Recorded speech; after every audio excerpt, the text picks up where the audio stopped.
FMP, calculation of FMP, future maintainable profit, future maintainable profit. Bracket में सब बच्चे लिखेंगे average profit.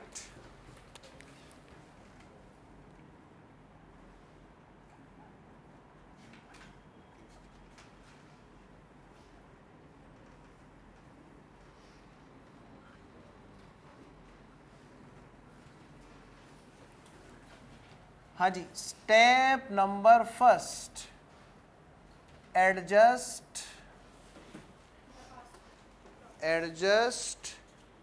The past profit, adjust the past profits.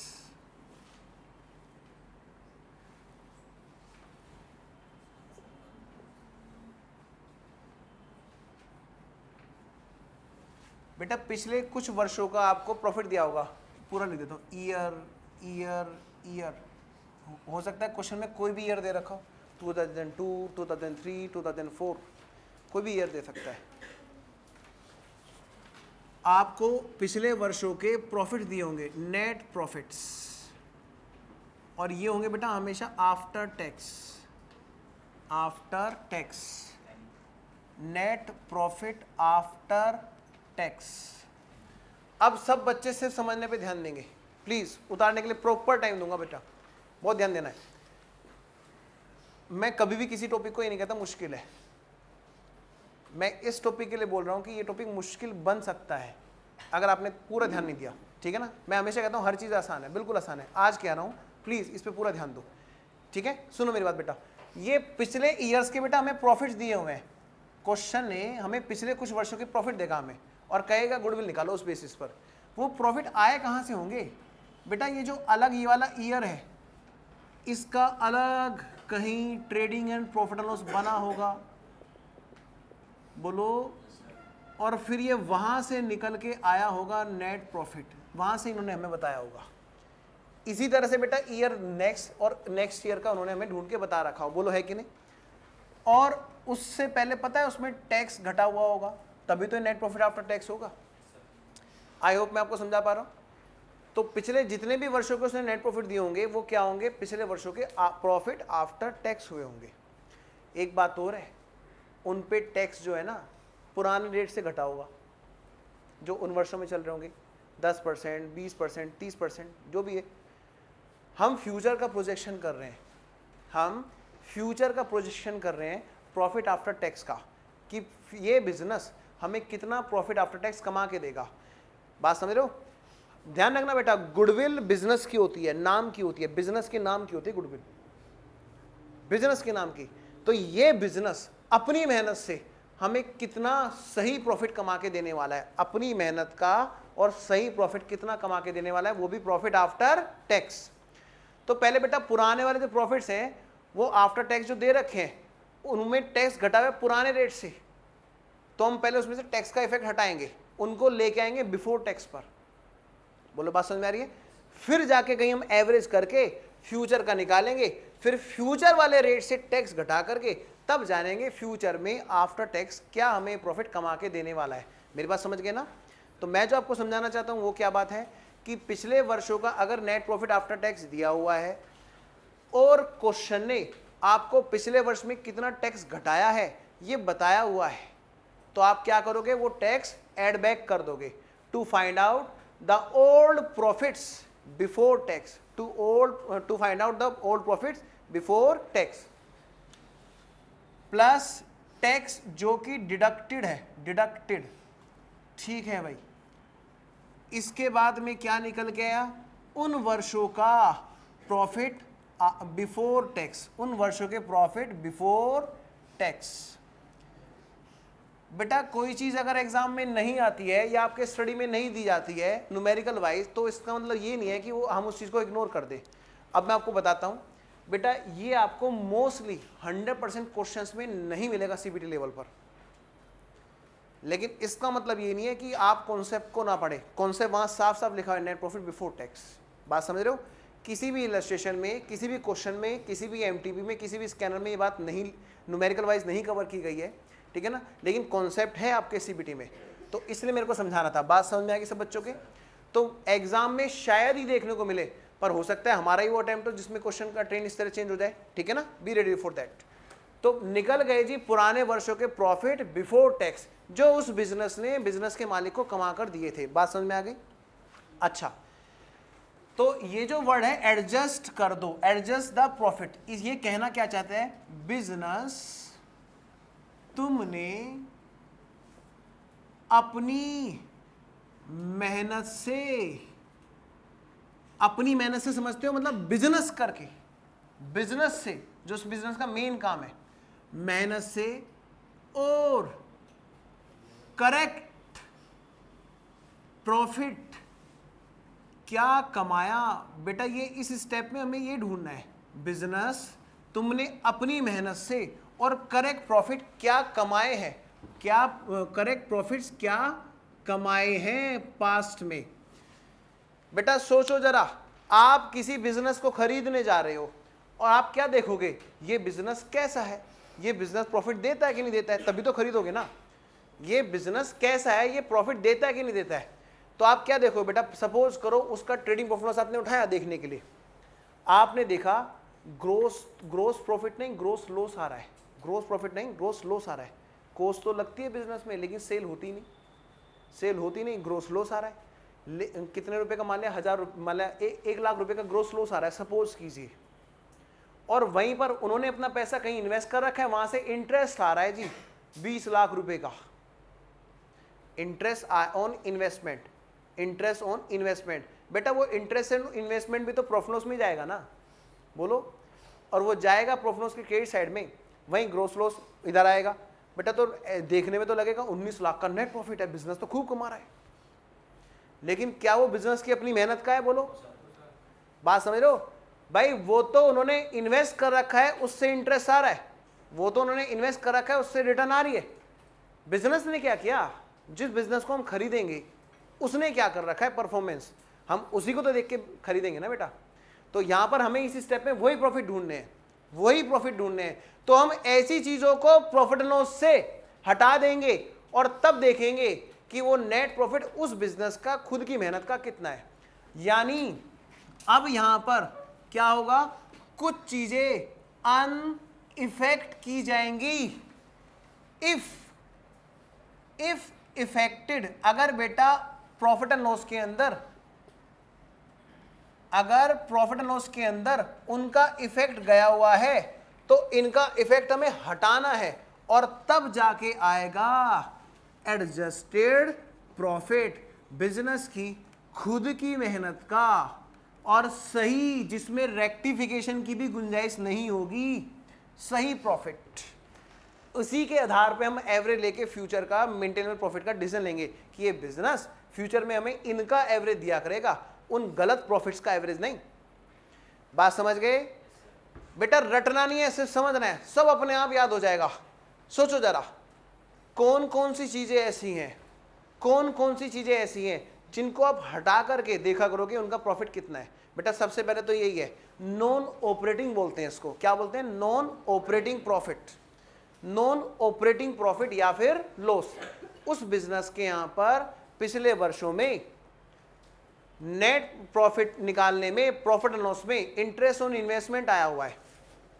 बताओ क्या ये बिजनेस का ऑपरेशन है, मेन काम, ऑपरेशन मतलब मेन काम है बिजनेस का? नहीं ना, वो तो प्रॉफिट नॉन ऑपरेटिंग है। हमें तो बिजनेस की खुद की मेहनत का मतलब ऑपरेटिंग प्रॉफिट ढूंढना होता है, क्योंकि हम तो बिजनेस को ऑपरेट किया करेंगे ना। बात समझ रहे हो?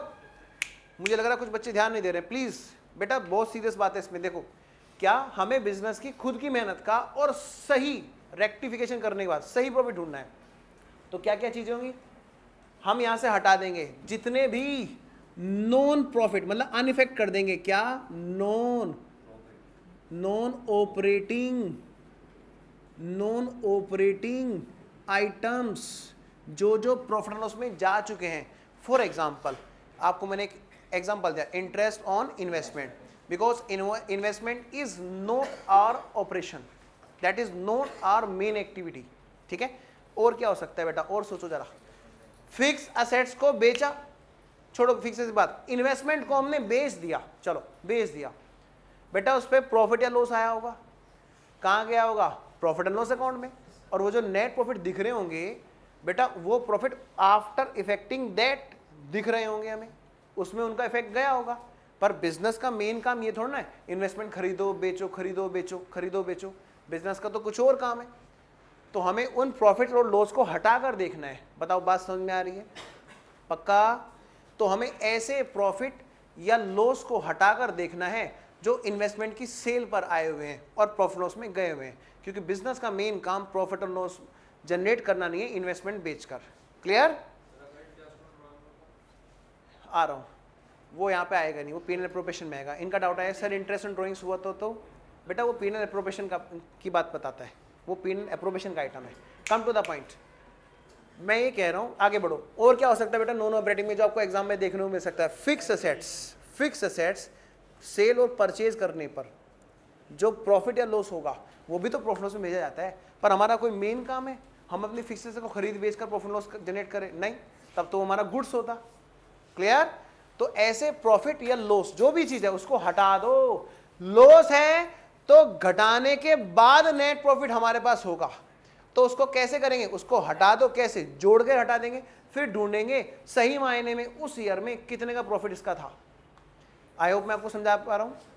नेक्स्ट और सोचो जरा, अगर प्रॉफिट है तो प्रॉफिट जोड़ने के बाद आया होगा वो प्रॉफिट, है ना? पर उसमें सारा उसकी खुद की मेहनत का थोड़ा है, उसको हम घटाकर हटा पाएंगे, फिर जानेंगे इस बिजनेस से सही मायने में खुद से कितना कमाया। क्लियर बच्चों? और सोचो जरा बेटा, और क्या चीज हो सकती है? आप किसी का बिजनेस अगर खरीदने जा रहे हो कि भाई तेरा बड़ा नाम है, हम तो तेरा बिजनेस खरीदना चाहते हैं, ला दिखा तू कितनी मेहनत करता है, ट्रेडिंग प्रॉफिट दिखा। बेटा वहां ट्रेडिंग प्रॉफिट में बहुत सी चीजें ऐसी होंगी क्रेडिट साइड में जो काम की है ही नहीं, जो उसकी खुद की मेहनत की नहीं है। क्रेडिट साइड सोचो पहले जरा, वो जल्दी समझ में आ जाएगी। बात समझ रहे हो? जैसे इंटरेस्ट आ गया, profit on sale of investment आ गया, profit on sale of fix assets आ गया, ये सब क्या है? बिजनेस का मेन काम नहीं है, नॉन ऑपरेटिंग है। और सोचो बेटा, कमीशन रिसीव, बिल्कुल सही कह रहे हो, नॉन ऑपरेटिंग। और बेटा सोचो जरा, डिस्काउंट रिसीव तो बेटा काम है बिजनेस का, डेली यूज का काम, डेली यूज में वो रेवेन्यू नेचर की बात है। मैं बताऊं, पैसों की अटैची भरी हुई पा गई थी। हाँ, घूम रहे थे बिजनेस में दोनों, शाम को पार्क में डरते हैं, बस एकदम से ओ एंट्री डाल, एंट्री डाल। क्या एंट्री डालेंगे? Cash account debit to abnormal gain, abnormal gain, abnormal gain account debit to profit and loss. बेटा बैठे हुए थे, एकदम से छत टूटी, ऊपर से पैसे टपके, फिर छत वैसी होगी, है ये क्या हुआ? और छोड़ कुछ भी हुआ तो एंट्री डाल। एंट्री क्या की हुई? Cash account debit to abnormal gain.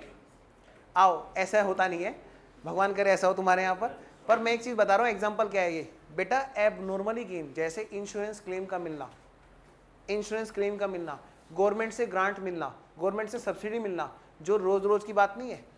बात में समझ रहे हो बेटा? ऐसी चीज जो हमें इनकम हो जाती है लेकिन रोज रोज नहीं होती है, जिसको आप बोलते हो कैप नेचर की इनकम वगैरह, बेटा ऐसी चीजें, या रिवेन्यू नेचर में रिकवरी हो जैसे इंश्योरेंस क्लेम, है ना, या फिर गवर्नमेंट ग्रांट रिसीव होना, या फिर सब्सिडी रिसीव होना, ऐसी चीजें बेटा एबनॉर्मल गेन होती हैं। तो ये देखेंगे ना, उसके यहाँ पर पैसे की बारिश हुई थी अचानक से। जरूरी हम बिजनेस के यहाँ पे, इस बिजनेस में बारिश होती रहे बेटा, यहाँ पे देखना है आगे की तरफ क्या होगा, ये देखना है। वो तो एक एबनॉर्मली उसको इंश्योरेंस क्लेम मिल गया था, वो तो एक उसको एबनॉर्मली गवर्नमेंट ग्रांट मिल गई थी, गवर्नमेंट सब्सिडी मिल गई थी, तो उसने उठाया प्रॉफिट में डाल दी। That is not recurring nature. हमें तो फ्यूचर देखना है, फ्यूचर में हम बिजनेस को लेकर जाएंगे, हम इस बिजनेस को लेकर जाएंगे तो ये क्या अपनी मेहनत से कमा कर देने वाला है, अपनी मेहनत से और सही। क्लियर बेटा? तो इस वजह से हम क्या करेंगे? एबनॉर्मल गेन को घटा देंगे। डन? क्योंकि उन ईयर का प्रॉफिट उन चीजों को जोड़ने के बाद आया होगा। समझ में आ रहा सब बच्चों को? आओ बेटा। हाँ जी, हाँ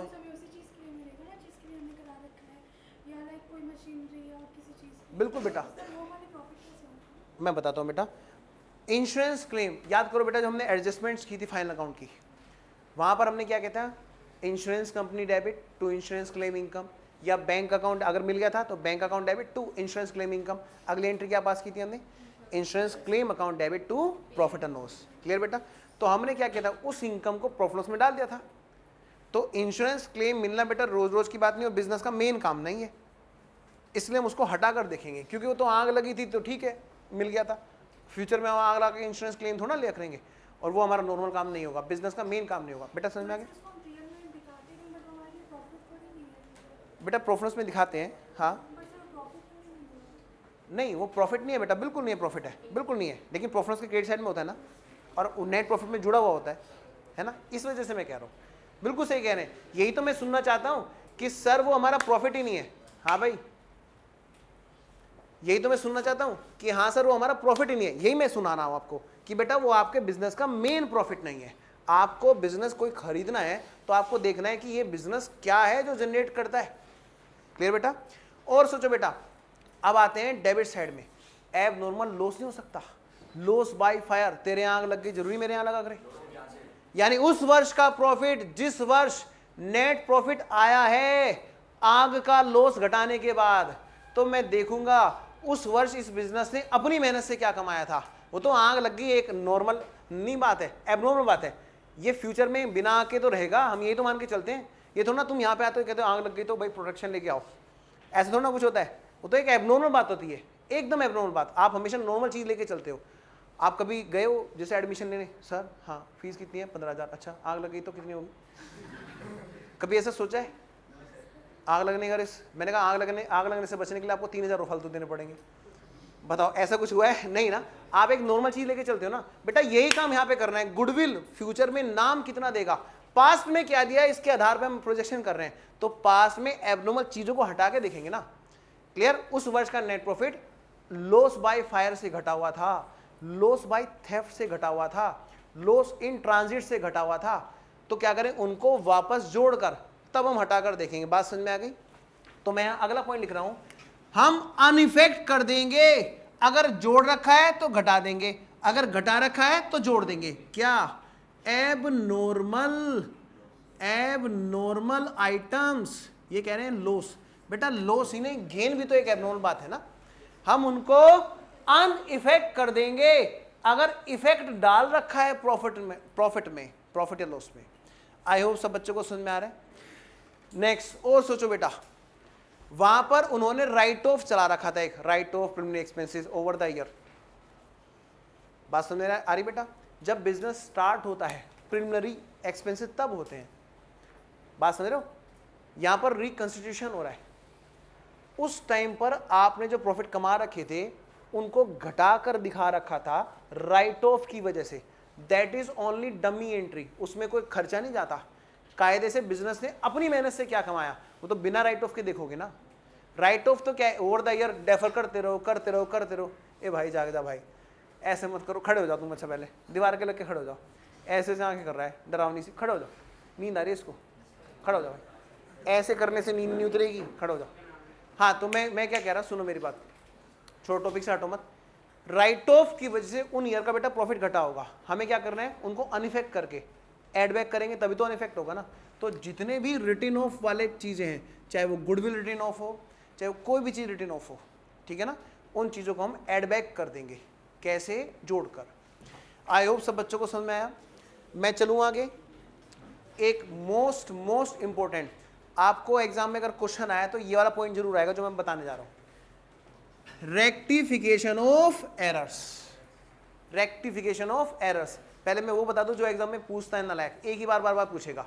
या तो बोलेगा रिपेयर था, हमने असेट्स में जोड़ दिया और असेट्स पर डेप्रिसिएशन लगा दिया, या बोलेगा असेट्स की का नेचर का था, असेट्स खरीदी थी, डाल दिया हमने रिपेयर्स में, डेप्रिसिएशन लगता है पर नहीं लगा पाए।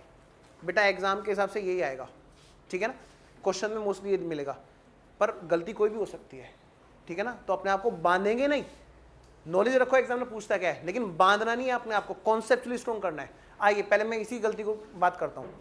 बेटा ये है, मान लिया ईयर 1988, कोई भी ईयर मान लेते हैं, सबसे पहले ईयर में, पुराने वाले ईयर में क्या हुआ, 2 साल पहले की बात, तीसरे साल में इसमें 10,000 रुपये के रिपेयर के खर्चे थे, 10,000 रुपये के रिपेयर के खर्चे थे।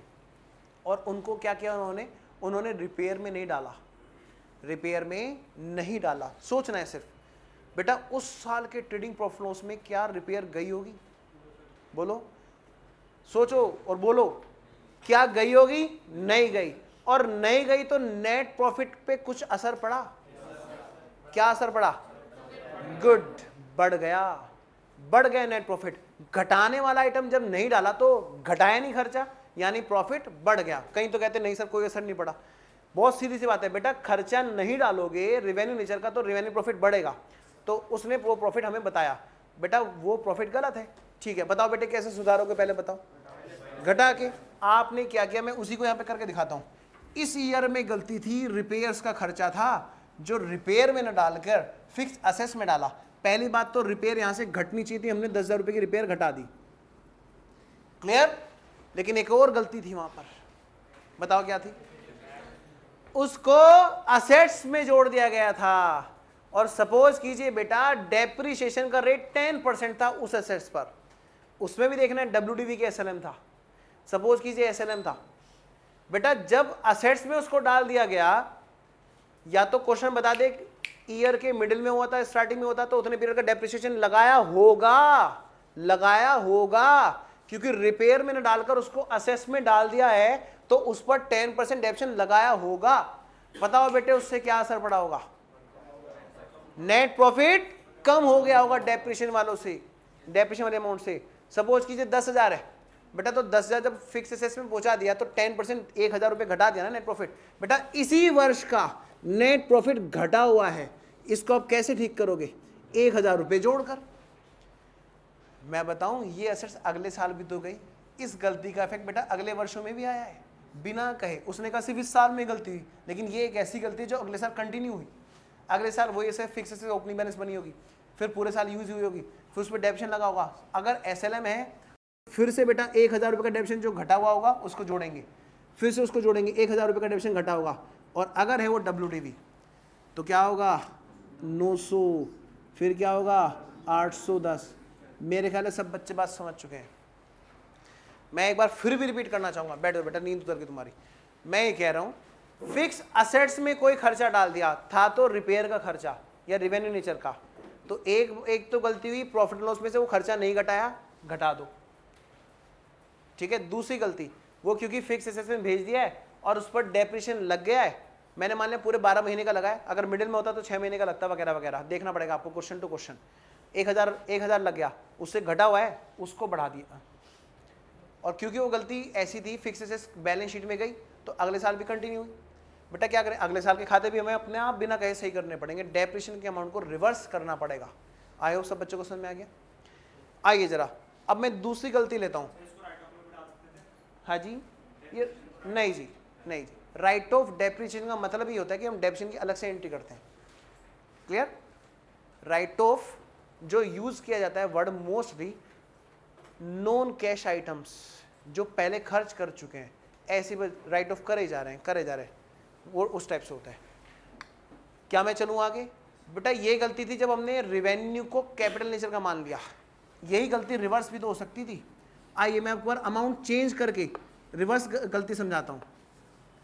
अगर कोई थी फिक्स असेट्स 8,000 रुपए की मान लेते हैं, फिगर अलग लेते हैं, या 7,000 की मान दे, एकदम अजीब सी फिगर होगी।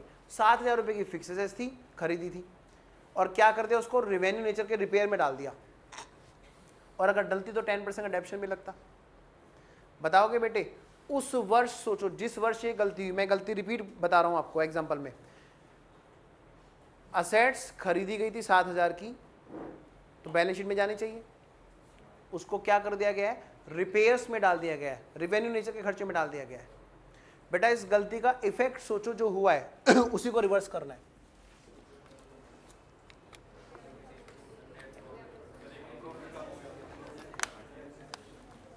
सोचो सोचो सोचो, यही है एग्जाम के क्वेश्चन, मैं बता रहा हूं, ये दो मैं कर रहा हूं, एग्जाम में यही पूछ रहा है बार बार। फिक्स असेट्स बैलेंस शीट में जानी चाहिए थी जो नहीं गई, फिर हुआ क्या? नेट प्रॉफिट पे कोई असर पड़ता? नहीं पड़ता। अगर बैलेंस शीट में चले जाती, हुआ क्या? उसको प्रॉफिट एंड लॉस में डाल दिया खर्चे के रूप में, जिससे नेट प्रॉफिट घट गया। कैसे सुधारोगे? ऐड करके 7,000 रुपये। बोलो इतनी बात समझ में आ गई?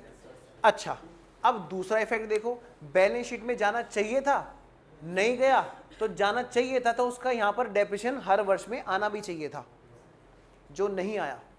मैं रिपीट कर रहा हूं बात को, बैलेंस शीट में असेट्स में जाना चाहिए था, उसका डेप्रिसिएशन हर वर्ष में आना चाहिए था जब तक वो असेट्स है। तो उसका 10% सपोज करो डेप्रिसिएशन का रेट है बेटा, तो 700 रुपये घटने चाहिए था ना पहले वर्ष में, तो ठीक है वो नहीं घटे, अब घटा दो। अगले वर्ष में भी SLM, अगले वर्ष में भी SLM घटने चाहिए थे, जो नहीं घटे हुए घटा देंगे। मेरे ख्याल है सब बच्चे समझ चुके हैं, कोई डाउट किसी को? एनालिसिस सही हो गया? आओ बेटा, ये है, मैं इसको रब कर दूं, आइए जी, उतारना तो है ही नहीं, सिर्फ समझना है बेटा। एक चीज हो रहा है बस लास्ट, फिर हम बढ़ते हैं आगे। पॉलिसी इफेक्ट याद करो, जब चेंज होता था, change in methods, change in methods, बात समझ रहे हो? Change in method. इस साल पॉलिसी चेंज हुई थी जिससे प्रॉफिट लॉस पर कोई असर आ गया था। पिछले वर्षों के गड़े मुर्दे उखाड़ने में इस वाले का प्रॉफिट एडजस्ट करना पड़ा था, बात समझ रहे हो? इस वजह से ये प्रॉफिट ज्यादा या कम कुछ भी हो सकता है। जैसे डेप्रिसिएशन मैंने सिखाया था, याद है? SLM टू WDV चेंज या WDV टू SLM चेंज, तो जो डिफरेंस है उसको एडजस्ट करते हैं कहां पर? प्रॉफिट लॉस में, या तो एडिशनल डेप्रिसिएशन के नाम से या सेविंग डेप्रिसिएशन के नाम से। बेटा उसको भी इफेक्ट करना है, मैं इसको नाम देता हूं पॉलिसी इफेक्ट, को भी अनइफेक्ट कर देंगे अगर वो डला हुआ है तो। बोलो बेटे यहां तक कोई डाउट? पक्का? बस बेटे सबसे मुश्किल घड़ी निकल गई, मैं भी उतारने का टाइम दूंगा, पहले समझ लो बेटा। ये जो प्रॉफिट दे रखे हैं लास्ट ईयर वाले, ये हर वर्ष के ट्रेडिंग प्रॉफिट एंड लॉस से आए हुए हैं, और वहां पर कई सारे खर्चे घटा करके और कई सारी इनकम्स जोड़ करके तब आए थे। हमें उनको देखना है कि वो उनकी अपनी मेहनत की और सही थी कि नहीं थी। अगर वो उनकी अपनी मेहनत की नहीं थी तो हटा देंगे, और अगर वो सही ढंग से अकाउंटिंग नहीं हुई थी तो हटा देंगे, ताकि जान सके ये बिजनेस कितने का सही नेट प्रॉफिट देता है, उसी बात के हम पैसे देंगे उनको। आओ बेटा, तो हमने क्या किया, पहले तो टैक्स से पहले लेके आए प्रॉफिट को, फिर इन चीजों को अगर if affected in net profit तो क्या कर दिया हमने? अनइफेक्ट। अनइफेक्ट मतलब जोड़ा हुआ तो हटा घटा दिया, घटाया हुआ तो जोड़ दिया। क्या क्या चीजें हैं? Non operating items. इसका मोस्टली आपको एग्जाम में जो चीज मिलती है फाइनल लेवल तक भी, इंटरेस्ट ऑन इन्वेस्टमेंट मिलता है। लेकिन ध्यान रहे, अगर क्वेश्चन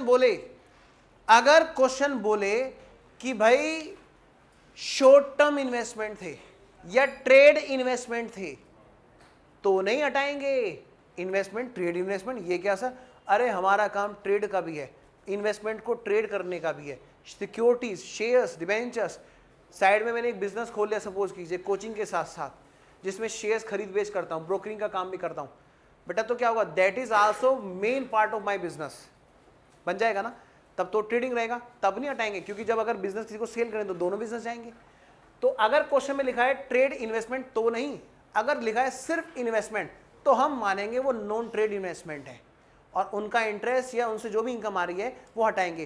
क्या क्या हो सकता है बेटा इन्वेस्टमेंट में? क्या क्या हो सकता है? शेयर्स में इन्वेस्ट कर रखा है तो डिविडेंड आ रहा होगा प्रॉफिट लॉस के क्रेडिट में, डिबेंचर्स में कर रखा है तो इंटरेस्ट ऑन डिबेंचर्स आ रखा होगा, किसी को लोन दे रखा है तो उस पर ब्याज आ रहा होगा, इंटरेस्ट ऑन। बात समझ गए ना? जो बिजनेस का मेन काम नहीं है। और क्या हो सकता है नॉन ऑपरेटिंग में? मैंने रिवाइज करा रहा हूं, फिक्स एसेट्स की सेल पर प्रॉफिट या लॉस, इन्वेस्टमेंट की सेल पर प्रॉफिट या लॉस, या डिबेंचर्स के रिडम्पशन पर प्रॉफिट या लॉस। एबनॉर्मल आइटम्स में आपको क्या क्या देखने को मिल सकता है क्वेश्चन में? लॉस बाय थेफ्ट, फायर और ट्रांजिट, जो एबनॉर्मल हमने पढ़ा था, और उन्हीं की रिकवरी, इंश्योरेंस क्लेम, मेनली आपको ये देखने को मिल सकता है। बहुत एक आधा ज्यादा एडवांस क्वेश्चन आया तो गवर्नमेंट सब्सिडी, गवर्नमेंट ग्रांट वो मिल सकती है। ठीक है, अगला पॉइंट बेटा, राइट ऑफ प्रिलिमिनरी एक्सपेंसेस या right of reserve for bad debts, या इस टाइप की कोई भी चीज हो सकती है। Clear? Next, rectification of error. आपको ये मेन चीज यही मिलेगी, मेन चीज यही मिलेगी। क्या? रेवेन्यू को कैपिटल, कैपिटल को रेवेन्यू, साथ में चिपका देगा डेप्रिसिएशन का रेट। ठीक है? पॉलिसी इफेक्ट, ये आपको 100% क्वेश्चन में नहीं मिलेगा, आपको नहीं मिलेगा। सीबीटी क्या है, आईपीसी लेवल तक नहीं पूछे थे, सीधे फाइनल में पूछते हैं बेटा। तब आएंगे हमारे हर वर्ष के करेक्टेड प्रॉफिट, सब बच्चे इसको उतारेंगे जल्दी से। शॉर्ट टर्म इन्वेस्टमेंट पे आएगा, शॉर्ट टर्म तो किए जाते हैं बिजनेस का पार्ट बना के। हाँ जी बिल्कुल, शॉर्ट टर्म वो करंट एसेट्स में, मैं बोलूँ असेट साइड में अगर करंट एसेट्स में से कोई मिल रही है चीज तो बिजनेस का मेन पार्ट है, दैट इज ऑपरेटिंग।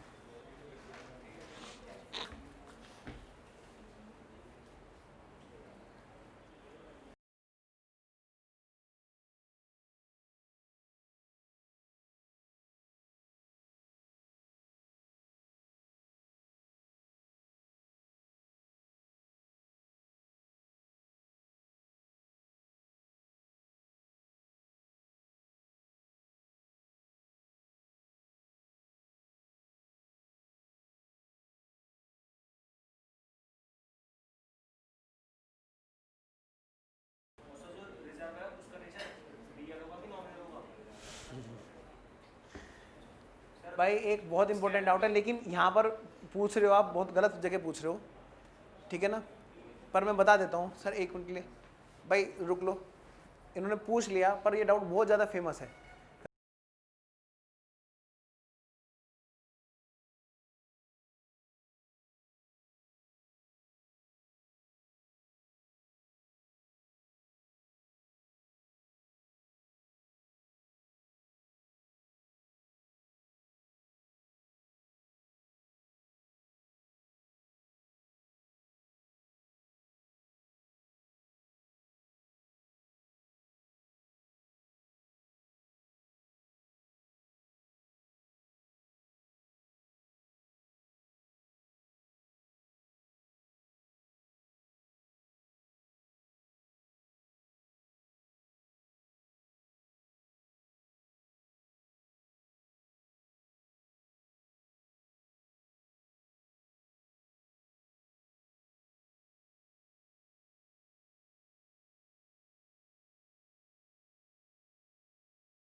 रिजर्व का नेचर नॉमिनल है कि पर्सनल है?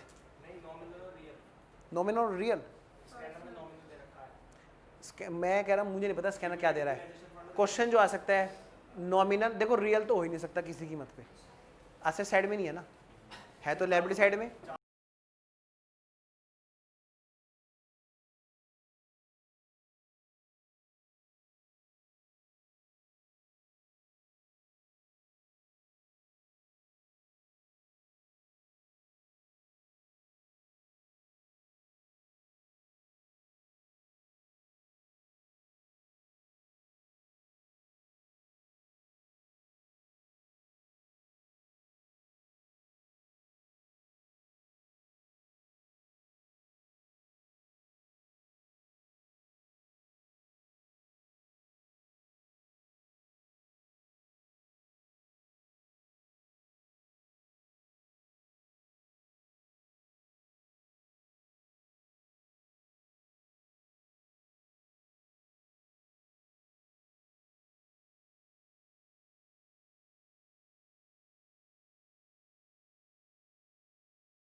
भाई बैलेंस शीट में असेट साइड में जाता है तब रियल होता ना, असेट साइड में कहाँ जाएगा दोस्त, कैसी बातें कर रहे हो, ठीक है ना, असेट साइड में क्या होता तो होता रियल। अब क्वेश्चन ये उठता है वो नॉमिनल है या पर्सनल है। बेटा सोचो, profit and loss, net profit, profit and loss, profit क्या है नॉमिनल, जब वो कैपिटल में जोड़ दिया जाता है तब वो पर्सनल बन जाता है। अगले साल वही प्रॉफिट जो नॉमिनल था वो कैपिटल में जुड़ के पर्सन के रूप में आता है ओपनिंग बैलेंस शीट में, ओपनिंग कैपिटल। जब तक वो मालिक की जेब में ना चले जाए वो नॉमिनल रहेगा, जैसे ही गया फिर तो उस पर्सन का हो गया, पर्सनल हो जाएगा। तो जो जनरल रिजर्व है या प्रोफिट है या कोई भी प्रोविजन इस तरह का बैलेंस है वो क्या होगा नॉमिनल, और जैसे ही वो कैपिटल में जुड़ गया क्या बन जाएगा वो पर्सनल। यस दोस्त, बिल्कुल बिल्कुल सही कह रहा हो, बिल्कुल सही कह रहा हो। मतलब ये बहुत लेवल के डाउट पूछ रहा है। डिविडेंड इक्वलाइजेशन फंड, चलो भाई डाउट ले लेता हूँ फिर। डिविडेंड इक्वलाइजेशन फंड है क्या?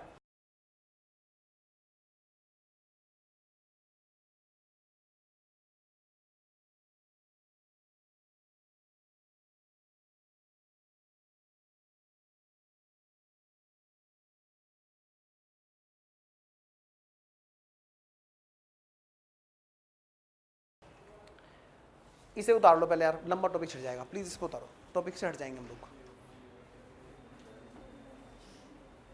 टॉपिक के बीच में ना थोड़ा सा अलग सा डाउट है।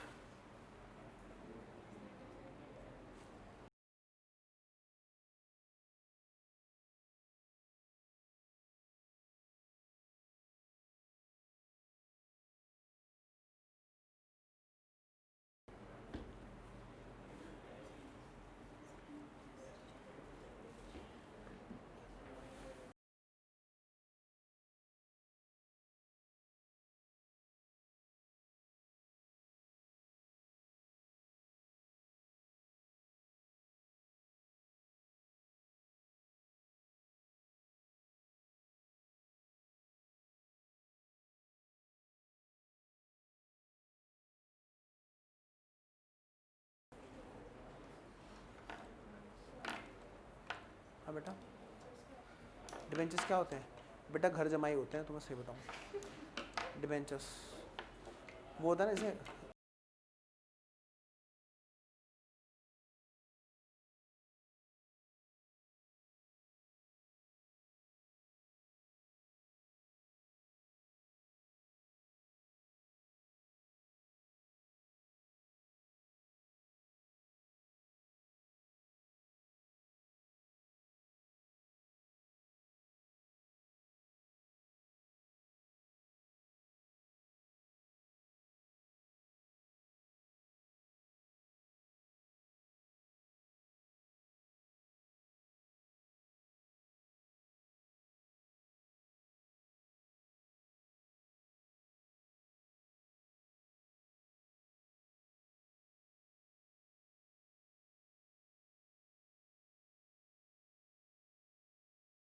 चले आगे बेटा। देखो अभी हमने क्या किया, हमने पास्ट शेयर के प्रॉफिट्स ढूंढे, पास्ट शेयर के से प्रॉफिट्स ढूंढे। अब मेरे को ये रब करना है।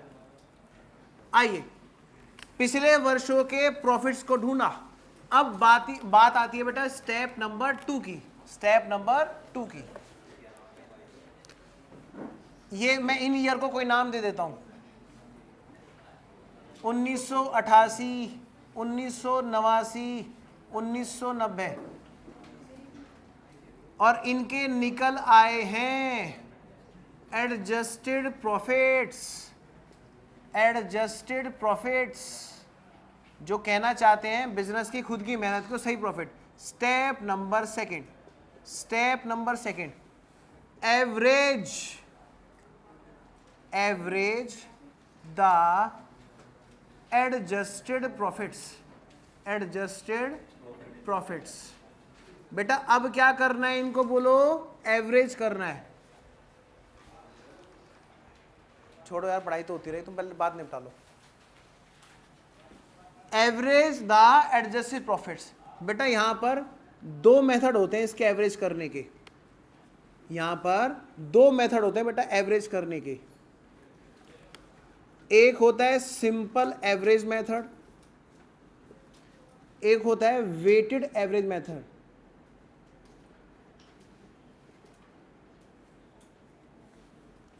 दो तरीके होते हैं एवरेज करने के, एक होता है सिंपल एवरेज मेथड और एक होता है वेटेड एवरेज मेथड।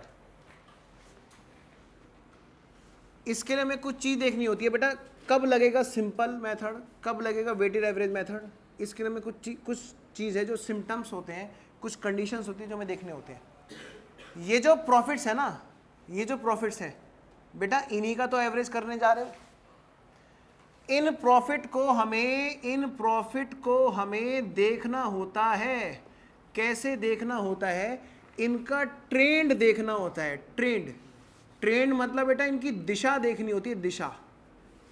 दिशा कैसे भाई? या तो जैसे ये ईयर है, कौन सा ईयर हो गया? पहला 1988, 1989 और 1990। बेटा इनके ये प्रॉफिट्स देखने होते हैं। एक निश्चित दिशा है क्या इनके पास? लगातार क्या हो रहा है? ये बढ़ रहे हैं।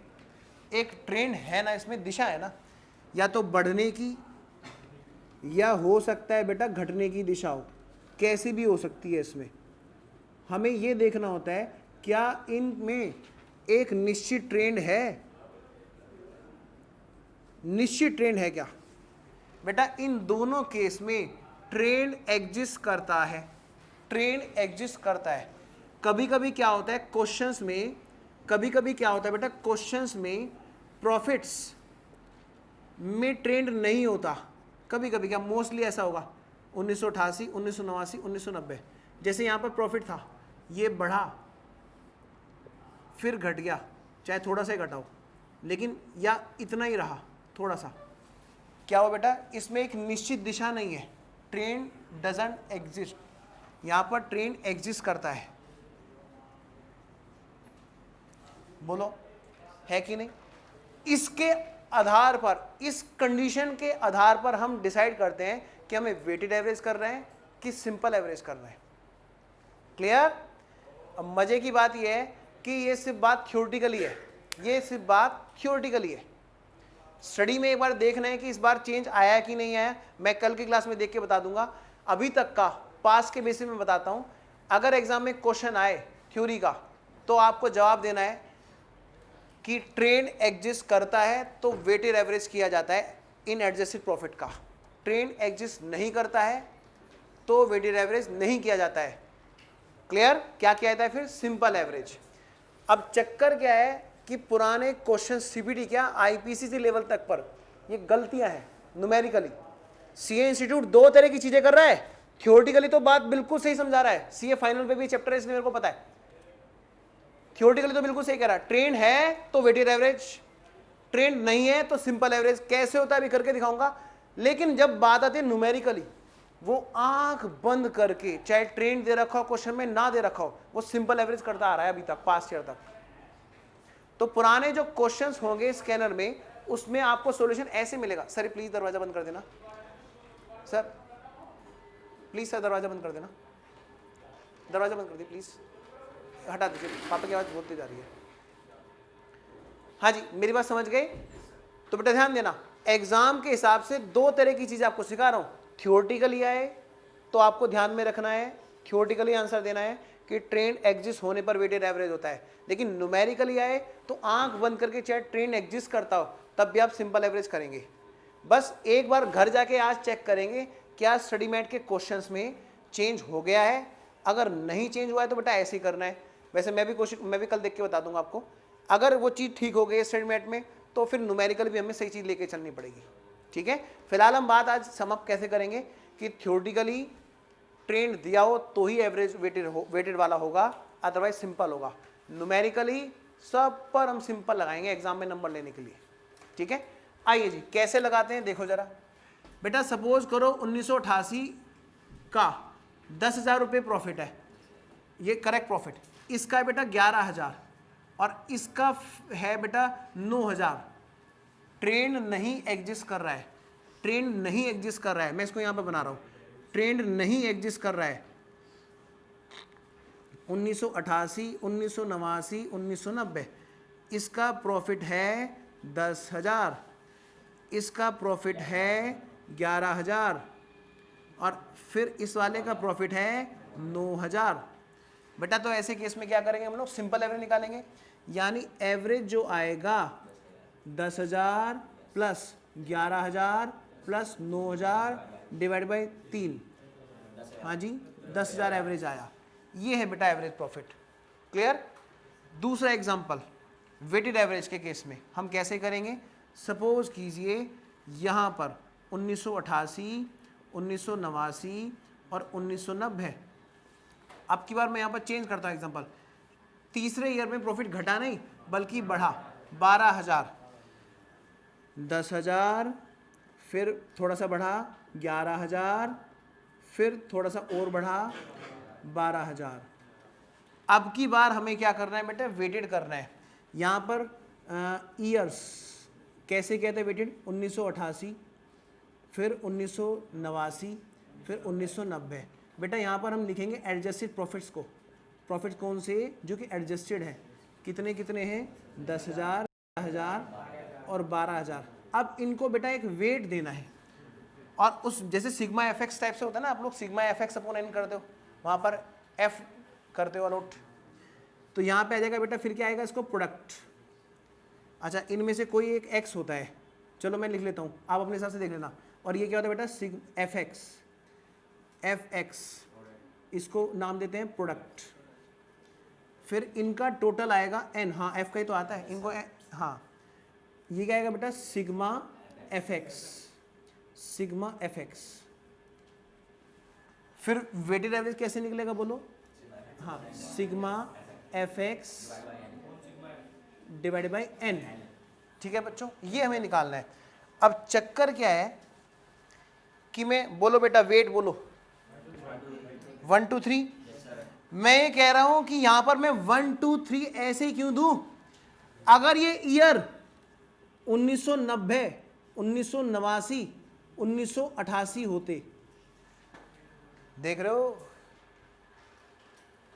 क्वेश्चन आपको इस तरह भी दे सकता है, ये रहे जी प्रॉफिट, बस दे दिए सबसे लेटेस्ट वाले ईयर के सबसे शुरू में 1990, 1989, 1988। अब मेरा जो क्वेश्चन है, मैं आपको जो समझाना चाहता हूं, ये वेट्स मैं किसको 1 दूंगा?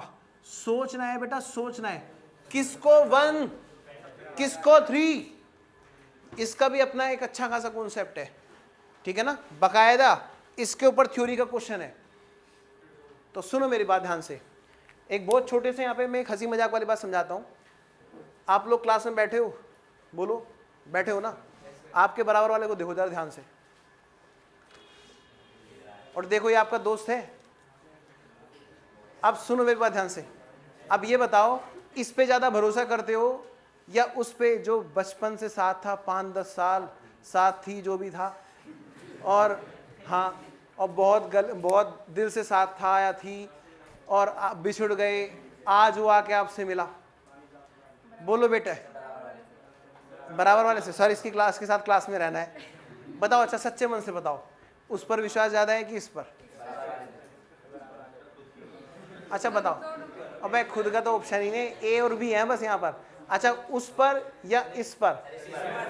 इस पर, उस पर नहीं, पक्का?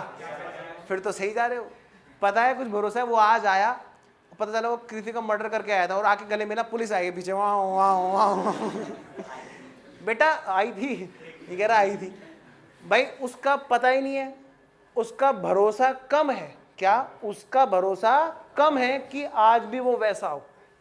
तो जितना पुराना प्रॉफिट होता है, जितना पुराना प्रॉफिट होता है, उस पर भरोसा उतना कम होता है, और उसको वेट उतना कम दिया जाता है। मेरी बात समझ रहे हो?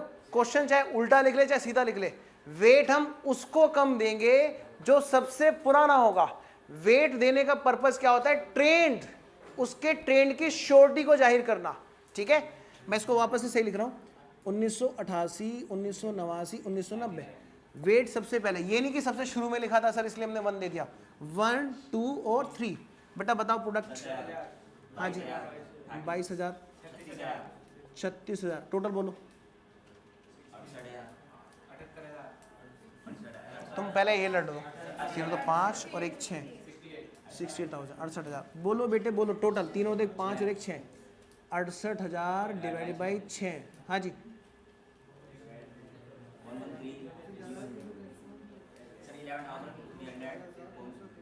तेरा का पढ़ा याद है कि नहीं याद है? नहीं, किसने बताया था तेरा?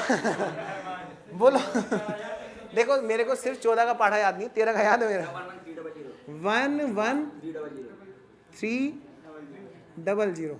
चलो अभी भी गलत लग रहा है।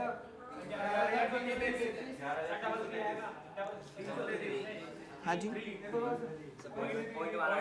ठीक है, इतना सही है। हाँ बेटा बात समझ में आई? ये एवरेज क्या कहना चाहता है? फ्यूचर में ऑन एन एवरेज इतना तो कमाएंगे कमाएंगे। आई होप आपको मैं समझा पाया। ट्रेंड से मतलब मैंने अभी बताया था, तो ग्राफ बनाया था। ट्रेंड मतलब एक निश्चित दिशा, ट्रेंड मतलब एक निश्चित दिशा, या तो बढ़ रहा है लगातार या घट रहा है। भरोसा कम कैसे है? ये देखो ना, जो सबसे पुराना प्रॉफिट होता है उसके होने के चांसेस ज्यादा होते हैं लेटेस्ट में, आज के टाइम पे, या जो अभी रिसेंटली हमने कमाया उसके चांसेस ज्यादा है। ठीक है ना? अब इसको मैं बस दोस्ती के जरिए से समझाता हूँ। बच्चा हर क्लास में जवाब देता है, नहीं वो सबसे ज्यादा प्यारा है। मैं ठीक है, तो सबसे वेट उसको दे देते हैं, और लड़ाई हो रही है बच्चों में। लो बेटे step number 3, step number 3, FMP, future maintainable profit. सुनो बात ध्यान से, बेटा जो स्टेप 2 में निकाला था ना अभी एवरेज प्रॉफिट, देखो उतारने का टाइम दूंगा, समझने पे ध्यान दो। एवरेज प्रॉफिट जो निकाला अभी कहां से बेटा, स्टेप नंबर 2 से। इसका मतलब क्या है, फ्यूचर में ऑन एन एवरेज इतना तो कमाएंगे, इतना तो कमाएंगे। अब सपोज कीजिए बेटा वो जो बिजनेस चलता था वो किसी रेंट के प्रीमिसेस में चलता था, और वहां जो प्रॉफिट एंड लॉस था जो बन रहा था, नेट प्रॉफिट निकल रहा था, सही तो था, लेकिन वो रेंट घटाने के बाद आया था। अब वो बिजनेस हमने ले लिया तो हम अपनी प्रीमिसेस में चलाएंगे जहां पर रेंट नहीं होगा, तो नेट प्रॉफिट कुछ ज़्यादा आएगा ना, फ्यूचर में हम ज़्यादा मेंटेन कर पाएंगे।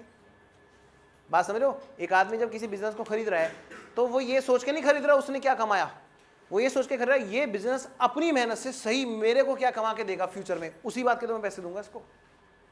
ठीक है, तो बेटा फ्यूचर में हो सकता है, फ्यूचर में कुछ यहां पर एक्स्ट्रा या तो सेविंग या फिर एक्सपेंस जनरेट हो, और तब जाके निकल के आएगा फ्यूचर में maintainable profit before tax. Future में टैक्स देने से पहले मैं क्या प्रॉफिट जनरेट कर पाऊंगा।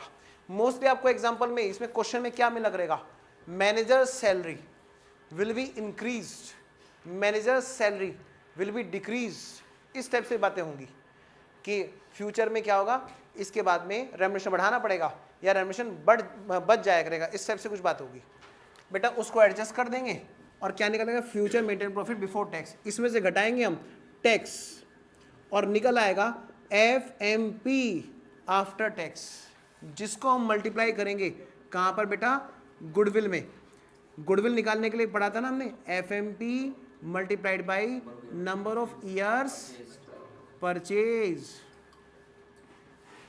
ये निकालना सीख रहे थे हम लोग, जिसको आप एवरेज प्रॉफिट के नाम से जानते हो। क्लियर? अब ये बात आती है बेटा इस टैक्स रेट पर, ये टैक्स कौन से रेट का होगा बेटा, बात फ्यूचर के रेट की हो रही है, तो फ्यूचर की बात हो रही है तो फ्यूचर के ही रेट का चाहिए। 100% क्वेश्चन में आपको नहीं देगा, लेकिन कॉन्सेप्ट सिखाना चाहता हूं इसलिए मैंने नया लिखा, ठीक है ना। 100% क्वेश्चन में नहीं देगा, पता चला इसी बार टपक पड़ा एग्जाम में, तो कम से कम ये तो नहीं होगा सर ने छोड़ दिया था इस चीज को, आउट ऑफ सिलेबस आया था, संडे की क्लास से बाहर आया था। फ्यूचर का टैक्स रेट अगर दे दे तो बेटा फ्यूचर वाला टैक्स रेट से हम टैक्स घटाएंगे, फ्यूचर में ये होगा जी आफ्टर टैक्स जो हम कमाएंगे। 100% क्वेश्चन में नहीं देगा, लेकिन अगर मान लिया फ्यूचर वाला रेट नहीं दे रखा है तब क्या होता है, क्वेश्चन में क्या करते हैं हम, मानते जो लेटेस्टली था ना रेट, अगर लेटेस्टली अवेलेबल है तो हम उसी को मानते हैं फ्यूचर का रेट। क्लियर? इससे ज्यादा आपके लेवल की बात नहीं है, सीबीटी लेवल की। क्लियर? अब सब बच्चे इसको उतारेंगे जल्दी से फटाफट।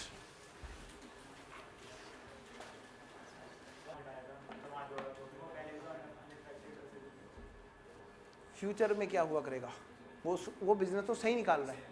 इस बच्चे का डाउट है, इस बच्चे का डाउट है कि सर जो रेंट वहां पे आप कम करा रहे हो उसको यहाँ भी तो कम करा सकते थे हर वर्ष में। भाई बहुत सीधी सी बात है, वो यहाँ का आइटम नहीं था, बिजनेस से अपनी मेहनत से क्या कमाएंगे हमने सही कैलकुलेट कर लिया, और इस बिजनेस का एवरेज लेकर हम फ्यूचर में क्या कमाया करेंगे वो अलग बात है। उतारो पहले से, उतारो फिर डाउट लूंगा।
हाँ जी, थर्ड वाले स्टेप की बात करूँ सर?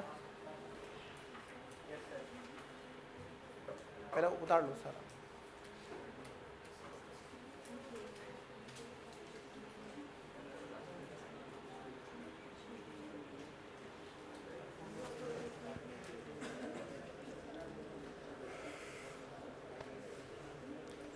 लेटेस्ट वाला स्टडी मेट चाहिए मुझे आज किसी बच्चे का।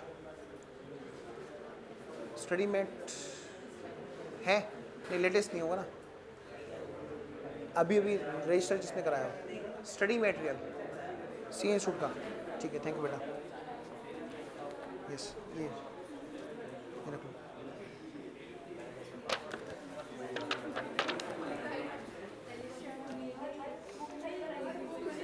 हाँ जी, आओ बेटा, थर्ड स्टेप में दोबारा बताता हूँ, कुछ बच्चों को दिक्कत है। एवरेज प्रॉफिट से क्या निकल के आया, ऑन एन एवरेज पास्ट में क्या कमाया बिजनेस ने अपनी मेहनत से, और सही प्रॉफिट, इसके आधार पर हम फ्यूचर में ऑन एन एवरेज क्या कमाया करेंगे। बेटा एक जो बिजनेस चल रहा था उसमें कोई पहले से खर्चा था जो अब परमानेंट तौर पर फ्यूचर में कम हो जाया करेगा, तो फ्यूचर में कम हो जाया करेगा, तो बेटा फ्यूचर में उतना फायदा फ्यूचर में जनरेट हुआ करेगा, उतना प्रॉफिट और मेंटेन हुआ करेगा। तो फ्यूचर में एक्स्ट्रा क्या होने वाला है, सिचुएशन चेंज होने की वजह से फ्यूचर में एक्स्ट्रा सेविंग होने वाली है, तो फ्यूचर में प्रॉफिट हम ज़्यादा मेंटेन किया कर पाया करेंगे। लेकिन हो सकता है ना कि जरूरी थोड़ा ना, हो सकता है पहले अपनी प्रीमिसेस हो, अब रेंट पे जाना पड़े, तो हो सकता है बेटा फ्यूचर में एक्स्ट्रा एक्सपेंस हो, तो फ्यूचर में हो सकता है वो प्रॉफिट कम मेंटेन कर पाए हम। ये पॉइंट कहना चाहता है। बाकी तो सब क्लियर है, और कोई डाउट?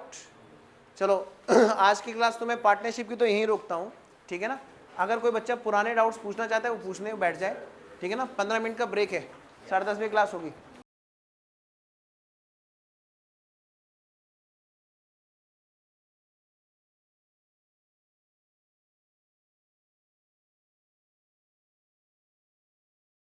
का डाउट आया, अनएक्सपायर्ड इंश्योरेंस कौन सा टाइप्स ऑफ अकाउंट है बेटा? अनएक्सपायर्ड, एक्सपायर बेटा टाइम के अकॉर्डिंग बात होती है, ठीक है। अनएक्सपायर्ड जो अभी टाइम जिसका बीता नहीं है उस खर्चे का, यानी प्रीपेड। प्रीपेड इंश्योरेंस का दूसरा नाम देखो, मैंने वहां लिखा भी रखा था, प्रीपेड एक्सपेंस का एक और नाम घुमा के पूछ सकता है, अनएक्सपायर्ड। तो प्रीपेड एक्सपेंस कौन सा टाइप्स ऑफ अकाउंट होता है? Personal plus representative. General reserve nominal, दोस्त जितने भी रिजर्व्स हैं सरप्लस हैं सारे नॉमिनल, और जब ये कैपिटल में जुड़ जाते हैं तो ये अगले साल पर्सनल बन के आते हैं। हाँ जी, ना ना ना, क्वेश्चन आपसे पूछेगा बताओ रिजर्व का नेचर क्या होता है, आप बोलोगे नॉमिनल, बस आपको नंबर मिल जाएंगे। बोलेगा कैपिटल का नेचर क्या होता है, वो ये नहीं बोलेगा कैपिटल में इतना शुरू वाला, इतना पैसे जोड़े, कुछ नहीं। म्यूनिसिपल टैक्स नॉमिनल, टैक्स मतलब खर्चा, मतलब नॉमिनल। प्रीपेड एक्सपेंस भाई जिसको जाना है प्लीज जाओ, ऐसे डिस्टर्ब होता हूं मैं, बच्चों की टेंशन ही नहीं हो पाती। एक मिनट भाई, हाँ जी बेटा। प्रीपेड एक्सपेंस और एक्रूड एक्सपेंस, देखो एक्रूड मतलब आउटस्टैंडिंग का दूसरा नाम। जो मैंने लिस्ट ऑफ एडजस्टमेंट बनाई थी ना, देखो वहाँ पे उसका नाम लिखा है, एक्रूड और आउटस्टैंडिंग एक ही बात है, प्रीपेड और अनएक्सपायर्ड एक ही बात है। नहीं, आप सोचो ना, डिस्काउंट जब देते हैं, एक बच्चे का डाउट आया कि डिस्काउंट अकाउंट हमेशा डेबिट बैलेंस रखता है, नहीं बेटा, अगर डिस्काउंट दी जाती है तो डेबिट की जाती है, जब ली जाती है तो क्रेडिट भी होती है। सुनो, डिस्काउंट अकाउंट कैश बुक के अंदर एक तो डेबिट वाला कॉलम होता है और एक क्रेडिट वाला होता है, उनका बैलेंस नहीं निकालते है ना, क्या करते हैं बस टोटल करते हैं, क्योंकि उनका एक ही नहीं चलता, डिस्काउंट डेबिट वाला खर्चा और क्रेडिट वाला इनकम, डेबिट वाले को परफॉर्मेंस के डेबिट में भेज देते हैं और उसको परफॉर्मेंस के क्रेडिट में भेज देते हैं। हाँ जी, कैश नहीं, कैश का तो बैलेंस निकाला जाता है, कैश का तो बैलेंस निकाला जाता है। हाँ जी, ट्रायल बैलेंस कॉलम कितने होते हैं बताओ बेटे, ट्रायल बैलेंस में कितने कॉलम होते हैं?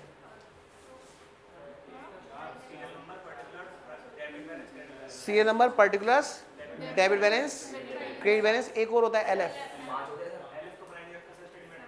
बना नहीं रखा वैसे होता है, पर कोई बात नहीं, आप उसी के हिसाब से आंसर दो, स्टडीमेट के हिसाब से। चार, एक बार फिर भी चेक करना स्टडीमेट में क्या दे रखा है, 5 दे रखा है स्टडी में, 5 दे रखा है, 4 दे रखा है? लेटेस्ट स्टडी में देखो, स्कैनर की बात तो नहीं कर रहे हो, स्टडी की बात कर रहे हो? 5 दे रखा है,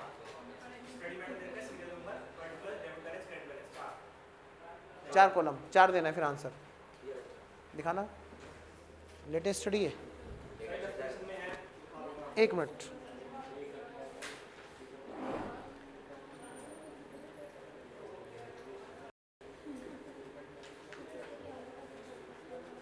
पांच कॉलम होते हैं भाई, तो 5। इलस्ट्रेशन की बात करो, कहाँ पे दे रखे हैं?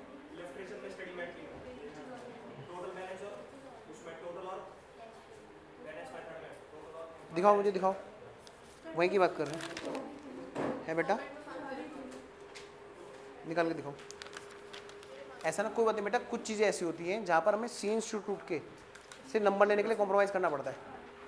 ना ना ना, देखो सुनो, इलस्ट्रेशन जब सोल्व कर रखा है तो इन्होंने भले ही 4 कॉलम बना रखे हैं, LF का इन्होंने कॉलम नहीं बना रखा बेटा, लेकिन स्टडी ने कॉन्सेप्ट क्या लिखा है हमें उसके अकॉर्डिंग बात करनी है। ध्यान रखना, क्वेश्चन की प्रैक्टिस में अलग चीज़ होती है। बैठो, ये क्वेश्चन ऐसे होते हैं जो थ्योरेटिकली पूछे जाते हैं, और थ्योरेटिकली उन्होंने साफ साफ क्या रखा है, टोटल एंड बैलेंस मेथड क्या लिख रखा है, 5 कॉलम्स, और जब टोटल मेथड होता है तो 2 कॉलम एक्स्ट्रा होते हैं, फिर 7 हो जाते हैं।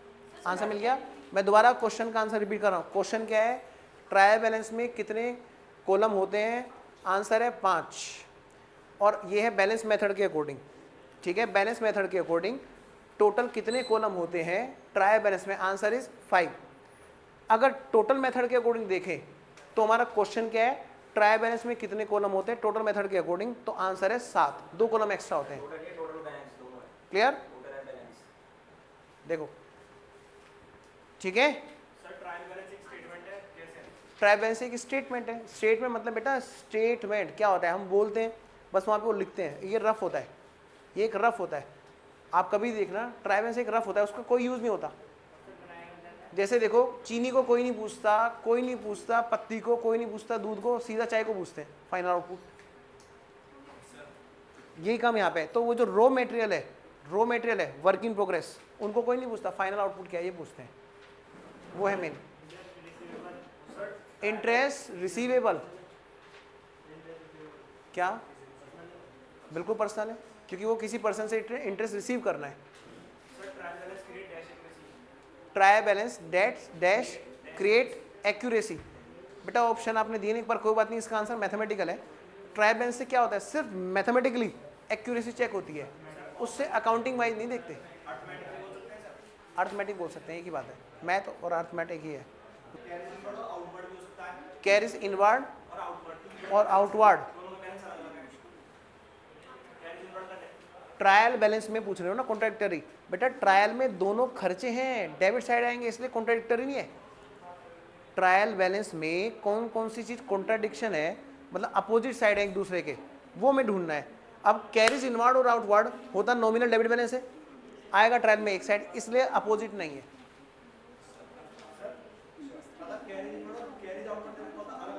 ना चाहे कितनी अलग दे दे, एक इस कमरे में एक उस कमरे में, तब भी कैरिज आउटवर्ड और कैरिज इनवर्ड रहेंगे तो हमारे लिए खर्चा ही ना, खर्चा रहेगा ना। अकाउंटिंग की सोचो, ये मत सोचो कब कब खर्च हुआ, ये सोचो खर्चा है। एंट्री में रूल क्या लगा, debit expense credit ward goes out, और लेजर बना तो ट्रायल में डेबिट बैलेंस आएगा दोनों का। लिखते सिर्फ ऊपर या नीचे हैं, आता लेकिन ट्रायल में डेबिट साइड ही है। नहीं, कैसी बात कर रहे हो? हाँ अच्छा, अपोजिट होने के लिए विपरीत होना जरूरी है। बेटा देखो, एक का बैलेंस डेबिट, दूसरे का बैलेंस क्रेडिट, ये होना चाहिए। अब वो कोई भी हो सकता है खर्चा और खर्चा और आपको लायबिलिटी दे दें एक साथ, सैनवेट क्रेडिट। वैसे इको का मैटर है थोड़ा सा, और आईपीसी लेवल पे आगे की बात होती है। सैनवेट क्रेडिट क्या होता है मैं बता देता हूँ हल्का सा, बहुत टॉपिक से अलग है। बेटा सुनो ध्यान से, चेन बनी हुई है सेल्स टैक्स की, मैंने आपको कराया भी था, बल्कि आपने तो पढ़ रखा है यार। जो हमने सेल्स टैक्स इनपुट पर दिया जब गुड्स खरीदते हुए, उसी गुड्स को हम जो दोबारा सेल करते हैं वैट वैल्यू ऐड करने के बाद, तो वैट इनपुट पर जो दिया उसका हमने वैट आउटपुट पर क्रेडिट लिया था ना, that is called CENVAT, CENVAT credit. Clear? Test का 103 क्वेश्चन तुम लोग टेस्ट पे। हाँ जी, कौन सा सैंडविच? अगर दोस्त उसका बेनिफिट आगे मिल रहा है तो जेब से लगा नहीं। याद है कहीं पे होलसेलर हंस रहा था एग्जांपल में, क्योंकि उसकी कॉस्ट नहीं थी, उसने कहा तो पेबल रिसीवेबल है, इसलिए उसने उसका नाम रिसीव रख लिया। लेकिन कंज्यूमर रो रहा था क्योंकि उसकी जेब में से गया, वापस नहीं आने वाला, उसके लिए वो कॉस्ट थी। तो जहाँ लिखा हो साफ साफ कि क्रेडिट मिलेगा तो वहाँ तो वो जुड़ेगा नहीं, क्योंकि वो कॉस्ट नहीं बन पाई। लेकिन जहाँ नहीं लिखा हो वहाँ जुड़ेगा, वो कॉस्ट बन जाता है। बेटा एक क्वेश्चन है 85, मनी और to an outsider is a और टू ओ फ्रॉम। ये बहुत सरदर्द करते हैं। कोई बात नहीं, ये और टू लिखा हो ना, समझ लो तुम्हारे सिर पे कट जाए ले बेटी। हालांकि बात मुझे भी हजम नहीं होती, सर नहीं और टू, ऐसा लगता है जैसे किसी को दे रखा हो, है ना। आंसर इसका लेबिलिटी है ना। बेटा ये तुम्हारी गलती नहीं, अंग्रेजों ने जाते जाते पूछ छोड़ दी जरा सी। ओड टू कर्जदार, ओड माने कर्जदार, टू तुम्हारा। अगर गिवन टू होता, दिया टू तुम्हें, ये ओड का मतलब है ना एकदम अलग बन गया, कर्जदार। ठीक है बेटा, ये है 103। एक बेटा एक बच्चे ने वो डाउट पूछा था 103 टेस्ट का एक क्वेश्चन में 103 है। बेटा ये तो डेटर का लेजर बनाना पड़ेगा, इसमें क्या दिक्कत है आपको, ये बताओ।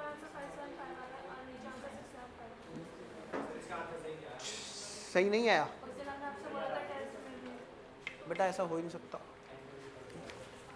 अच्छा ये हो सकता है कि आंसर मैंने जो बोला उसमें ए की जगह बी बोल दिया, बी की जगह सी, ऐसे कुछ हो सकता है। लेकिन सही क्या है, आओ हम करते हैं।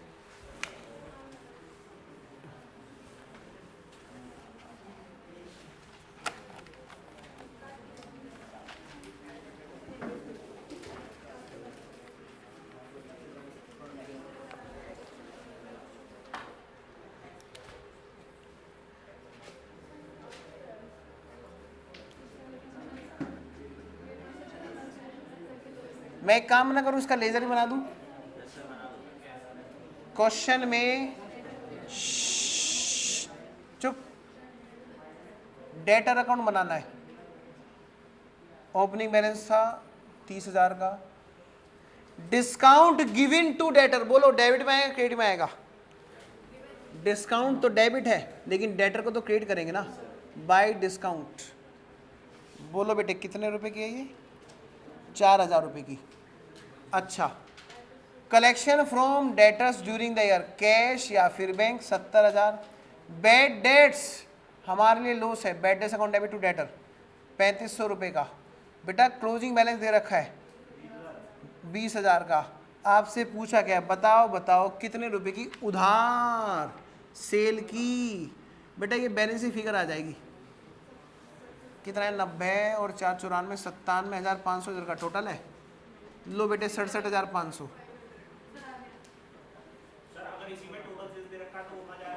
अगर आपको टोटल सेल दे देता बेटा फिर कुछ और पूछ रहा होता। हाँ पूछो क्वेश्चन नंबर क्या है? तो वहां पर ये नहीं दिया होगा। अगर आपको ये दे देता और ये नहीं देता तो आप इसको निकालते बैलेंस फिगर।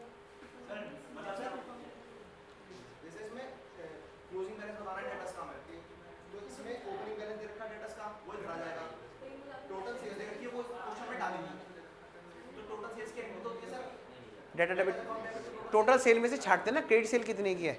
अगर नहीं बताया तो वो टोटल सेल सारी क्रेडिट है। पूछो ईशान, पूछो ईशान, बता रखिए तो क्रेडिट सेल जाएगी। पूछो ईशान।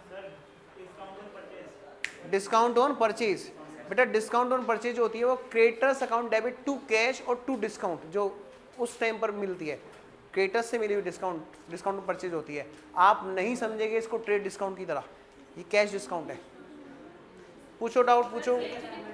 है जी, CAG की full form comptroller and auditor general of India. मैं बताता हूँ बेटा, CA इंस्टीट्यूट CA बनाता है। गवर्नमेंट के जितने भी ऑर्गेनाइजेशन है उनके ऑडिट कौन कौन CA कर सकता है, क्या क्या कैसे कैसे कब कब चेंज होता रहेगा, उसको comptroller and auditor general of India एक अलग बॉडी है जो गाइड करती है गवर्नमेंट वाली ऑर्गेनाइजेशंस के कौन कौन से सीए कब कब ऑडिट करेंगे, बात समझ रहे हो। हालांकि सीएस को एप्लीकेशन डालनी होती है, गवर्नमेंट ऑडिट बोलते हैं। जरूर करना, अगर ट्राई करना बेटा जरूर, अगर आपको मौका मिले ना तो छोड़ना मत, इसका बहुत अच्छा बेनिफिट मिलता है जॉब में, सब जगह पे। चांस मेरा भी लगा था, मैंने भी किया था गवर्नमेंट ऑडिट, क्लासिकल ऑडिट होता है एकदम। तो वो क्या होती है, एक body, controller and auditor general of India, काग बोलते हैं इसको, काग, ठीक है ना शॉर्ट में। तो वो एक अथॉरिटी है सेपरेट। बस पूछो। स्टडी मैट का इलस्ट्रेशन का कौन सा चैप्टर, जर्नल, क्वेश्चन बोल दो ना।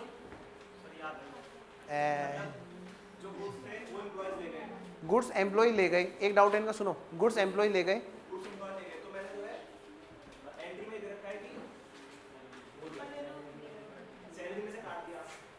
सैलरी में से काट दिया। देखो अगर आप जैसे जाओ आप डाउट भूल गए हो, कोई बात नहीं, मैं बता देता हूँ, शायद ऐसा डाउट होगा, एम्प्लॉयज गुड्स ले गए और बाद में वो सैलरी में से कट गया, जैसे आपने मेरे को बताया। कुछ नहीं बेटा, जब गुड्स ले गए तो एम्प्लॉयज अकाउंट डेबिट और टू परचेज, बाद में एम्प्लॉयज को जब सैलरी देनी हुई तो पहले सैलरी ड्यू करेंगे, salary account debit to employees, फिर एम्प्लॉयज अकाउंट डेबिट और क्रेडिट जो था ना नेट हो जाएगा, बाकी टू बैंक हो जाएगा। एक मिनट,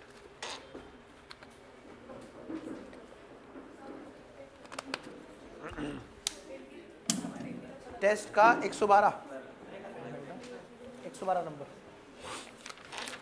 मैं तो सर आ गए क्या, अभी तो नहीं आए ना, बस ठीक है, तब तक हम डाउट लिया करेंगे ऐसी। 112 select the correct statement.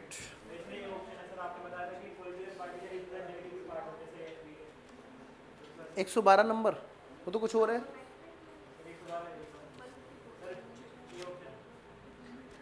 Test की बात कर रहे हो ना, टेस्ट में तो 112 सेलेक्ट द करेक्ट स्टेटमेंट है। अच्छा, representative of political party also is a member of accounting standard board in India. क्या, accounting standard issued by ICAI are mandatory India, ठीक है। Accounting standard are true copy of international accounting standard, नहीं। Accounting standard once issued can not be withdrawn, withdraw हुआ तो AS8। Representative of political parties also is a member, ना political party को तो कभी भी मेंबर नहीं बना सकते। सबसे ज़्यादा वो लोग क्या करते हैं, वो एक पार्टिकुलर कम्युनिटी या पार्टिकुलर ग्रुप का फेवर करना चाहते हैं। भाई हर ग्रुप अपना अपना एक नेता चुन लेता है, ये हमारा फेवर करेगा, ये हमारा फेवर करेगा। कुछ फिर सब लोग मिलकर क्या करते हैं, पूरे इंडिया का एक नेता चुन लेते हैं। बात को समझो, अगर आप पॉलिटिकल पार्टी को ग्रुप के मेंबर को अपने उसका मेंबर बना लोगे अकाउंटिंग स्टैंडर्ड का, तो सत्यानाश कर देगा, वो सिर्फ एक ग्रुप की सोचेगा। कमेंट्स इनवाइटेड है, सिर्फ कमेंट्स इनवाइटेड है कि भाई हम ये काम करने जा रहे हैं, आप अपने व्यूज दीजिए, हम उन व्यूज को कंसीडर करेंगे, फाइनल तो हम ही करेंगे अपने आप, आपसे सिर्फ व्यू चाहिए हमें। याद है मैंने अकाउंटिंग स्टैंडर्ड बोर्ड के उसमें ग्रुप्स बताए थे, कौन कौन से ग्रुप हैं, CAs मेंबर है वगैरह वगैरह। मैं आपको सही बताऊं, कोई नहीं बताता इनको क्लास में, सच बता रहा हूँ। पर मैं नहीं चाहता था एक नंबर का रिस्क भी। पिछली बार तो मैं बच गया, बच्चों ने भले मेरे को कहा कि ना नहीं आपकी क्लास से बाहर आया, और मैंने अभी दिखाया, उन्हीं बच्चों से साबित कराया उन्हीं को, भाई कुछ नया तो नहीं पढ़ाया कि नहीं, देखो जरा क्वेश्चन का आंसर, वो बात साबित हो गई। लेकिन CA इंस्टीट्यूट ने AS के क्वेश्चन बाहर से पूछे थे, तो मुझे लगा कि कहीं ऐसा ना ये भी पूछ ले, इसलिए मैंने फालतू की बातें बताई क्लास में। पूछो और डाउट। किसका, इसी क्वेश्चन का 112 का बेटा ये है, इसमें B है बेटा, B है।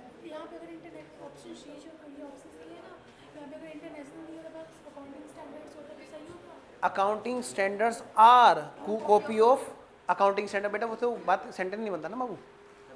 हाँ जी 96 सेम वही बात है भाई, सेम वही बात है भाई। टेस्ट का क्वेश्चन नंबर 96 है, वो ये कहता है कि मशीनरी है जिसकी कॉस्ट है, हमने खरीदी, बेसिक प्राइस है उसका 1,50,000। सुन लेंगे, अगर क्वेश्चन नहीं भी है समझ में आ जाएगा। मशीनरी की बेसिक प्राइस दे रखी है 1,50,000, बताओ बेटे जुड़ेगी कि नहीं जुड़ेगी मशीनरी कॉस्ट में, जुड़ेगी। अगला क्वेश्चन, एक्साइज ड्यूटी है 20,000 और नीचे लिखा है अलग से सैंडविच क्रेडिट टेकन 20,000। बोलो, पैसा दिया और उसका बेनिफिट ले लिया, तो बताओ जेब से लगा ना, लगा और वापस भी आ गया, तो ये नहीं जुड़ेगा। नेक्स्ट, फ्रेट एंड इंश्योरेंस 25,000 हमने दिया, बिल्कुल जुड़ेगा। कैश डिस्काउंट गिवन, ये तो ना इसका कोई इफेक्ट नहीं आएगा। मशीनरी 1 लाख रुपए की है और आपने 1 रुपया कम दिया, तो मशीनरी तो 1 लाख की रहेगी ना। कैश डिस्काउंट देने से क्या होता है, कैश कम जाता है, लेकिन मशीनरी उतने की रहती है, तो इसका कोई इफेक्ट नहीं आएगा। इरेक्शन चार्ज जुड़ेंगे, 5 जुड़ेंगे है। सैंडवेट मैंने बताया ना, सैंडवेट क्रेडिट जितना लिया, समझ लो टैक्स जितना दिया, कितना टैक्स वापस ले लिया, 20 का 20 वापस ले लिया। एक क्वेश्चन है जहाँ 25,000 का टैक्स दिया, टेस्ट में मैंने डाला था, और 20,000 का क्रेडिट ले लिया गया, तो वहां पर 25,000 तो जुड़ा, 20,000 घट गया, 5,000 जुड़े रह गए। Credit sale of 1,500 was recorded in the purchase book and a credit purchase of 2,000 was entered in the cell book. बहुत अच्छी एंट्री है बेटा। एक क्रेडिट सेल थी, अपने असाइनमेंट का क्वेश्चन नंबर 11 है, खोलने की जरूरत नहीं, टेंशन ना लो, बहुत छोटी सी चीज़ है। एक उधार सेल थी, बताओ बेटे होना क्या चाहिए था, debtor debit to sale, debtor में डेबिट होना था, सेल में क्रेडिट होना था, और हो क्या गया, enter recorded in purchase day book. हमने क्या किया, उसी पार्टी को डेटर न करके हमने क्रेडिटर बना दिया, परचेज अकाउंट डेबिट और टू क्रेडिटर। होना क्या चाहिए था, कुछ भी नहीं बेटा। रिवर्स करोगे, एंट्रियां रिवर्स करोगे तभी तो ठीक होगी ना बात। क्या होगा, परचेज डेबिट टू क्रेडिटर और डेटर डेबिट टू सेल। कमाल की बात यह है, वही पार्टी डेटर है, वही पार्टी क्रेडिटर है, क्योंकि उसी पार्टी के नाम में डेबिट करने के बजाय क्रेडिट कर दिया गया। क्या करेंगे, उस पार्टी को डबल अमाउंट से डेबिट करेंगे, बात समझ में आ रही है। और परचेज जो बिना बात के डेबिट होगी तो उसको पकड़ के क्रेडिट करेंगे, सेल जो क्रेडिट होनी चाहिए तो उसको क्रेडिट करेंगे। तो डेटर डेबिट होगा 2,000, क्रेडिटर डेबिट होगा 2,000, और टू सेल और टू परचेज होंगी 2,000। क्लियर। फाइनली अगर अकाउंट बन चुके हैं तो P&L एडजस्टमेंट के थ्रू बात होगी। क्लियर। इसी के साथ में एक एंट्री चिपका दी। एक काम और हो गया जी, क्या हो गया जी, 1,500 रुपये के जो, सॉरी ये एंट्री 1,500 की थी, ऐसी एक एंट्री और है 2,000 की, ठीक है, उसमें परचेज को सेल की तरह एंट्री कर दी, वहाँ पे उसका रिवर्सल होगा।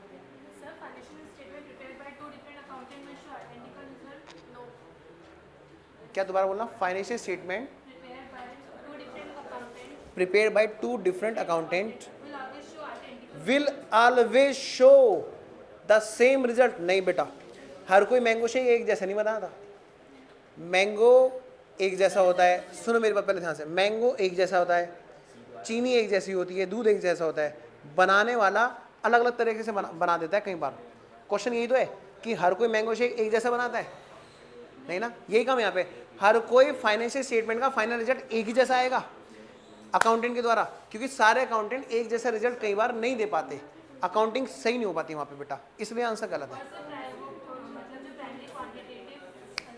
हाँ, अबे चुप हो जाओ भाई, अपना डाउट पूछ दे भाई, बातें मत करो प्लीज। हाँ बेटा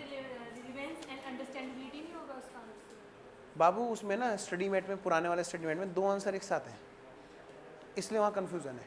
जो लेटेस्ट स्टडी मेट में उसमें से हो सकता है यहाँ पे क्वेश्चन में ना वही छाप दिया हूँ हमने। बेटा देखा आप लोगों ने, वही छाप रखा है मैंने, पुराने वाला। क्वेश्चन नंबर कौन सा है? हाँ स्कैनर का था। इसमें ना 2 आंसर आ रहे होंगे, मैं समझ गया, हमने वही छापा होगा टेस्ट में। कौन सा क्वेश्चन है? 136। यस हाँ बेटा बिल्कुल होना चाहिए। मैं सुनो तो सही, देखो 4 क्वालिटी कौन कौन सी है? रिलेवेंस, रिलायबिलिटी, अंडरस्टैंडेबिलिटी और कंपेरेबिलिटी। हाँ तो देखो, हाँ मैं गलत मानता हूँ इसको, बी और सी दोनों है। अच्छा अंडरस्टैंडेबिलिटी, मेटेरियलिटी चिपक गई ना इसके साथ में, नहीं। रिलेवेंस और रिलायबिलिटी ये भी आंसर है, रिलेवेंस और अंडरस्टैंडेबिलिटी ये भी आंसर है, बिल्कुल। 2 प्राइमरी एक साथ बैठी हुई है किस किस ऑप्शन में, वो देखना है हमें। तो इसका गलत हो गया, कोई दिक्कत नहीं बेटा, एक बार प्लीज़ सही करा देना। नहीं ना, अरे आगे भी तो हमारे बच्चे और भी पढ़ेंगे ना, प्लीज़ मेरी हेल्प करना इस चीज़ के लिए। जो इसमें गलती है ना, जो आपका नया स्टेटमेंट का सोल्यूशन है, मैडम को बता देना, राखी मैडम को प्लीज़। सबके एक साथ होंगे बेटा, सबके एक साथ होंगे, एक ही वो रहेगा, कर लेना। और कोई डाउट? क्वेश्चन नंबर 5, टेस्ट का question number 5, select the correct statement.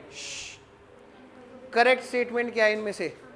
Sir आगे मैं तो, अरे सर नहीं, accrual basis of accounting recognise revenue only when cash is actually receive. गंदी बात, गलत बात, ऐसा कुछ नहीं। एक्रूअल बेसिस तब नहीं रिकॉग्नाइज करता जब कैश वाकई में मिल जाता है। As per companies act cash basis और hybrid system is followed in cash basis of accounting.